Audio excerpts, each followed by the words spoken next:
राजा दशरथ जेतेबेले निजर 4टी पुओंक बरजात्री नहीं राजा जनक द्वार पहुँचवा परे राजा जनक सम्मानपूर्वक बरजात्री को स्वागत करथिले।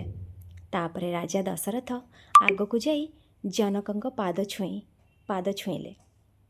चमकी जाई जनक राजा दशरथ हाथ धरी कहले, महाराज आपण बड़ हेबे, बरपक्ष हेबे, ये ओलटा गंगा केमिति बही जाउछि। राजा दशरथ खूब सुंदर कथा कहले, महाराज आपण दाता अटंती, कन्यादान करुछंती, मु तो ग्रहिता, आपणक कन्या को नबाकू आछि। एबे आपण कहंतु ना दाता बड़ ना ग्रहिता। एहा सुनी राजा जनक कांदी पकेइले। भाग्यवान से अटे जहा घरे अछंती कन्या। सबु कन्यांक भाग्य पिता होई थांती, किंतु सबु पितांक भाग्य झियो होई न थाए। हरे कृष्णा।